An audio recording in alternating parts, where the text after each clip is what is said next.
నమస్తే సార్, నా పేరు ASHA Sagar Biotech private limited.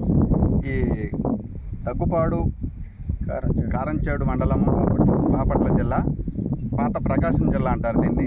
ఇక్కడ వచ్చేసరికి మనము దగ్గుపాడు విలేజ్ ఫకీర్ సాహిబ్ గారి దగ్గరికి వచ్చాము.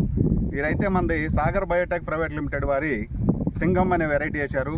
ఈ వెరైటీ ఆయనకి మొక్కలు నచ్చిన క్యారెక్టర్లు ఏముండయి, నచ్చని క్యారెక్టర్లు ఏముండయి అనేది తెలుసుకుందాము. ఎందుకంటే ఇది రైతుల్లోకి వెళ్ళాలి. మంచి వెరైటీ అయితే మంచిగానే తీసుకుందాము. నమస్తే సార్. నమస్తే సార్. ఇప్పుడు మీరు సాగర్ బయోటెక్ ప్రైవేట్ లిమిటెడ్ వారి సింగం అనే వెరైటీ వేశారు. ఈ వెరైటీ ఎలాగుంది? మీరు ఫస్ట్ మీకు నచ్చిన పాయింట్లు చెప్పండి. నచ్చిన పాయింట్లు ఏముందంటే, పూత మాత్రం ఎప్పుడు తెల్ల మల్లెపూల తోటలాగానే వస్తానే ఉంది. ఇది కాపు బాగానే చిక్కదనమే కాపు. దీన్ని కొంచెం ముందుగా వేసుకుంటే పైరు మెరగచాల. అంటే ఏ నెలలో వేశారు మీరైతే? ఏ నెలలో వేశారు? మేము వచ్చేసి డిసెంబర్లో వేశారు. అదే కాస్త ఎర్లీగా వేసుకున్నట్టయితే నవంబర్లో వేసినట్టయితే ఇంకా దిగుబడులు వచ్చాయి. మీరు ఇప్పుడు దాకా గ్రీన్ చిల్లీ పర్పస్ వాడుతున్నారు కదా? అవును. ఎంత దిగుబడి తీసుంటారు దీని మీద ఇప్పుడు మామూలు పచ్చికాయ కోసాము 2 సార్లు. బాగానే వచ్చింది పచ్చికాయ. మార్కెట్లో ఏ రేటు పోయింది? 38కి పోయింది. 38 రూపాయల కాడికి మార్కెట్లో పచ్చికాయ అయితే పోయింది. దీంట్లో నచ్చిన వెరైటీ అంటే నేనేం చెప్పానంటే, ఫస్ట్ ఆఫ్ ఆల్ ఏంటంటే మొలకలో మీకు ఎలా ఉంది? మొలక బాగానే ఉంది. మొలక అంటే దగ్గరగా ఎంత పర్సెంటేజ్ మొలక వచ్చి ఉండొచ్చు? పర్సెంటేజ్ బాగానే వచ్చింది. 90 రావచ్చా? 90 పైనే వచ్చింది. 90 పైనే వచ్చింది. 95% వచ్చిందండి. ఇంకోటి ఏంటంటే, మీకు ఇది వాతావరణంలో అంటే వర్షాలకి, నెమ్ముకు కానీ బెట్టకు కానీ ఈ వెరైటీ తట్టుకుంటుందా లేదా? బెట్టకు కూడా తట్టుకుందండి. ఇప్పుడు నెల రోజులు అవుతుంది. ఈ తడి కొద్దిగా లేటుగా వేసాము. అంతకుముందు 3 తళ్ళు వేసాం. 3 తళ్ళు వేసారు. 4వ తడి లేటుగా వేసాం. 4వ తడి లేట్ అయినా కూడా బెట్ట మీద కూడా కాపు సెట్ అవుతానే ఉంది. బెట్ట మీద కూడా కాపు సెట్ అవుతానే వస్తుంది. మళ్ళీ మామూలుగానే వచ్చింది యథాస్థితిగా చేను. యథాస్థితిగా వచ్చింది. ఇప్పుడు దాకా నీళ్లు పెట్టినా కూడా పూత ఫుల్గా ఉంది.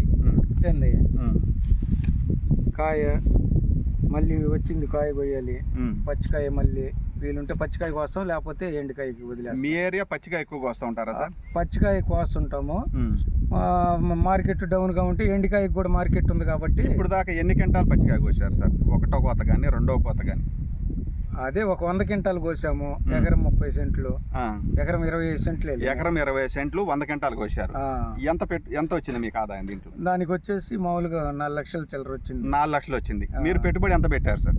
పెట్టుబడి అంటే ఒక 2 లక్షలు పెట్టుంటాం. 4 లక్షలు వచ్చిందా మీకు? పెట్టుబడి లాభమే వచ్చింది.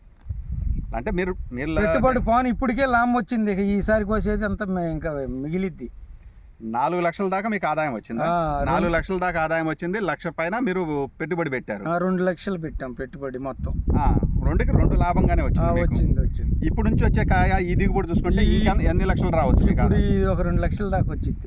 ఇంకా 2 లక్షలు వచ్చింది. వేసింది మీరు ఎకరం 15 సెంటా? ఎకరం 20 సెంటు. ఎకరం 20 సెంటు. సరే, ఈ వెరైటీలో మీకు ఇంకా నచ్చని వెరైటీలు ఏమన్నా ఉన్నాయా? నచ్చని వెరైటీ అంటే ఇది మనకి నచ్చింది. అంటే నచ్చని క్యారెక్టర్లు. నచ్చని క్యారెక్టర్ ఏంటంటే, కొంచెం నల్లి ఏంటంటే ఎక్కువగా ఈ సంవత్సరం ఎక్కువగా ఉంది కాబట్టి నల్లి ప్రభావంలో కూడా కాస్తానే వచ్చింది. అది పైరు అనేది పూత ఎప్పుడు పోతుంటానే ఉంది. కొంత డ్రాప్ అయినా కూడా నల్లి ప్రభావం వల్ల కాసుకుంటూనే వస్తుంది. ఇది అంటే అది విత్తనం అంటారా, వాతావరణంలో మార్పు అంటారా మీరు? వాతావరణంలో తేడాది నాకు. నల్లి ప్రభావం అంటే మొత్తం ఉంది కాబట్టి, దేశం అంతా ఓవరాల్ గా అందరికీ ఉంది కాబట్టి మనకు ఒక్కరికే సపరేట్ కాదు కాబట్టి, అందువల్ల నల్లి ప్రభావం లేకపోతే ఇది వేసుకోదగిన పైరే, వేసుకోవచ్చు. ఇది నల్లి ఉన్నా కూడా మీకు నల్లి ఉన్నా కూడా కాసింది మనకి. కొంచెం ముందుగా వేసుకుంటే, ఒక 4 రోజులు ముందుగా వేసుకుంటే ఇంకా దిగుబడి వచ్చేది మాకు. ఇంకొక ఎర్లీగా ఇంకో అదనంగా పడేది. అవునవును, మేము లేటుగా వేసాము. అది ఇప్పుడు ఇది కాయ సైజు కూడా మీరు చూస్తున్నారు కదా, ఇది ఎన్నో కోత అండి? 3వ కోత. టాప్ కూడా పైన సైజు కూడా, పైది కూడా సైజు వచ్చింది. టాప్ కూడా మామూలు కింద ఎట్లా వచ్చిందో పైన అదే విధంగా వచ్చింది.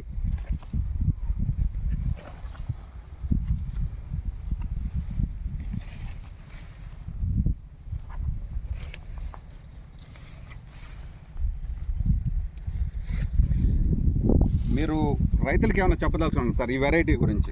ఇప్పుడు మీ అనుభవం దాదాపుగా మీరు ఒక 30 సంవత్సరాల నుంచి 40 సంవత్సరాల నుంచి మీరు నేను నర్సరీని కూడా మెయింటైన్ చేశారు మీరు, అవును, ఒక విత్తనాలను చేసి రైతులకు సప్లై చేయడం కూడా ఈ చేశారు చుట్టుపక్కల కాబట్టి వాళ్ళు, ఈ ప్రాంతంలో ఈ ప్రాంతంలో చుట్టుపక్కల వేస్తా మొత్తం నా ఉంటారు దగ్గరికి కాబట్టి వస్తుంటారు. ఇలాంటి వెరైటీ రైతులు వేసుకోదగినదా? వేసుకోవచ్చండి, ఇది ఉమ్. వేసుకోదగిన పైరే. నల్లి ప్రభావం అంటే అది చెప్పేది కాదు, ఇది వాతావరణంలో మీరు ఈ వచ్చింది వెరైటీ కాబట్టి. కాకుండా ఇంకొక కొన్ని కంపెనీల వెరైటీలు కూడా వేసాను అన్నారు. అన్ని రకాల వాటికి వీటికి కంపేర్ చేస్తే నాకు నచ్చింది ఈ విత్తనం అనేది నచ్చింది. ఈ వెరైటీ అయితే ఈ మీకు వెరైటీ నచ్చింది నాకు, బాగుంది. పైన కూడా సైజు కూడా బాగా వస్తుంది, వేసుకోవచ్చు. ఇది రైతు వారీగా ఇబ్బంది ఏమి లేదు. అంటే సాగర్ బయోటెక్ ప్రైవేట్ లిమిటెడ్ వారి తరపున మీకు ధన్యవాదములు సార్. ఇక్కడ చూపించండి, ఇదంతా పైకి మళ్ళీ పైకాపు పిండి కూడా మళ్ళీ వస్తుంది. అది ఇలాగుండి ఈ వెరైటీ ఇంకా వర్షాలు అంటున్నాను, ఇది ఏమంటే ఎండాకాలం. నీరు కనుక ఉండి ఎండాకాలంలో కూడా పెట్టుకుంటే ఈ వెరైటీ కాస్తుందా? కాసే విధానం ఉంది దీనికి, ఉంది, ఆ క్యారెక్టర్లో అయితే ఉంది. అవునవును. ఇది ఏప్రిల్ అయినా మేలో కూడా కాసేటట్లే ఉంది, ఇది వాటర్ ఉంటే. నమస్తే అండి, సరే ఉంటా sir. Sagar Biotech private limited వారి తరపున ధన్యవాదములు సార్.